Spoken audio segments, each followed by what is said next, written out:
There's no feeling more intense than starting over. If you deleted your homework the day before it was due, as I have, or if you left your wallet at home and you have to go back after spending an hour in the commute. If you won some money at the casino and then put all your winnings on red but it came up black. If you got your best shirt dry cleaned before a wedding and then immediately dropped food on it. If you won an argument with a friend and then later discovered that they just returned to their original view. Starting over is harder than starting up. If you're not ready for that, like if you've already had a bad day, then what you're about to go through might be too much. Feel free to go away and come back. I'll be here. Alright, thanks for coming with me on this trip. I'll understand if you have to take a break at any point. Just find a safe place to stop and quit the game. Don't worry, I'll save your progress, always, even your mistakes. This game is a homage to a free game that came out in 2002, titled Sexy Hiking. The author of that game was Jazuo, a mysterious Czech designer who was known at the time as the father of B games. And B games are rough assemblages of found objects. Designers slap them together very quickly and freely, and they're often too rough and unfriendly to gain much of a following. They're built more for the joy of building them than as polished products. In a certain way, Sexy Hiking is the perfect embodiment of a B game. It's built almost entirely out of found and recycled parts, and it's one of the most unusual and unfriendly games of its time. In it, your task is simply to drag yourself up a mountain with a hammer. That act of climbing, in the digital world or in real life, has certain essential properties that give the game its flavor. No amount of forward progress is guaranteed. Some cliffs are too sheer or too slippery. And the player is constantly, unremitting. When you start Sexy Hiking, you're standing next to this dead tree that blocks the way to the entire rest of the game. It might take you an hour to get over that tree. A lot of people never go past it. You prod and you poke at it, exploring the limits of your reach and your strength, trying to find a way up and over. And there's a sense of truth in that lack of compromise. Most obstacles in video game worlds are fake. You can be completely confident in your ability to get through them once you have the correct method or the correct equipment or just by spending enough time. In that sense, every pixelated obstacle in Sexy Hiking is real. The obstacles in Sexy Hiking are a real thing, and that makes the game uniquely frustrating. But I'm not sure Jazuo intended to make a frustrating game. The frustration is just essential to the act of climbing, and it's authentic to the process of building a game about climbing.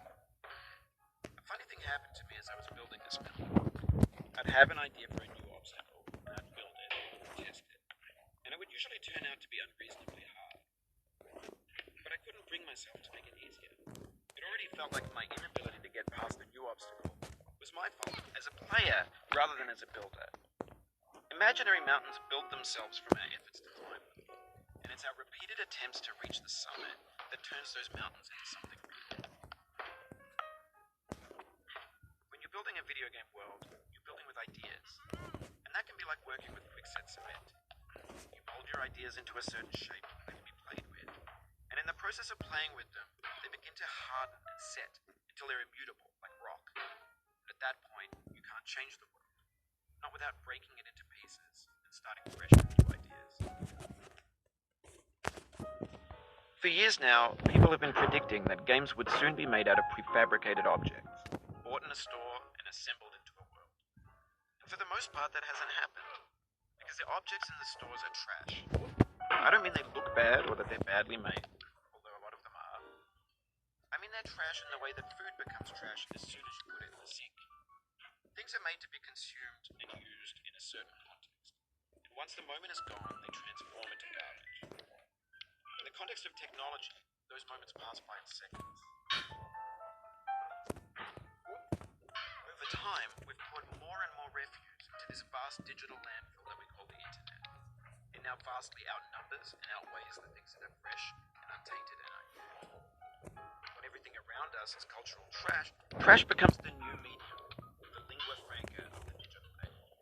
You could build culture out of trash, but only trash culture. B games, B movies, B music. Maybe this is what digital culture is. Monstrous mountain of trash, the ash heap of creativity's fountain. A landfill with everything we ever thought of. Grand, and unsorted. There's 3D models of breakfast, Gen X's fanfic novels, Scan magazines, green screen Shia LaBeouf, banned stuff scenes on Lively. Facebook's got lifelike bots with unbranded adverts and candid shots of Kanye and Taylor Swift mashups, car crash epic failed GIFs, Russian dashcam vids, discussions of McRibs, discarded, forgotten, unrecycled, muddled, rotten, untitled. Everything's fresh for about 6 seconds, until some newer thing beckons, and we hit refresh. And there's years of persevering, disappearing into the pile, out of style, out of sight. In this context, it's tempting to make friendly content that's gentle, that lets you churn through it but not earn it. Why make something demanding if it just gets piled up in the landfill, filed in with the bland things?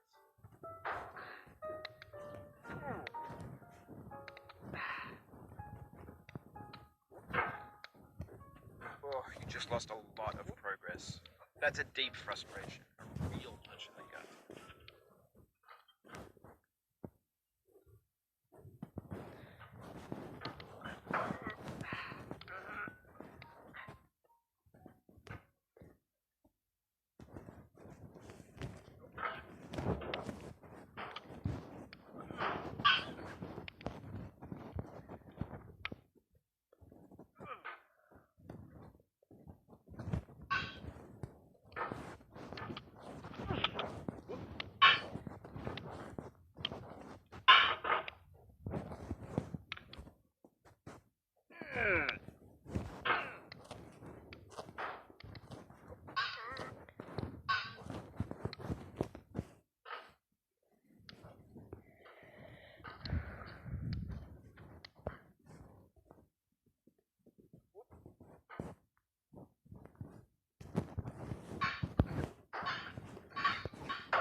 Oof, sorry about that.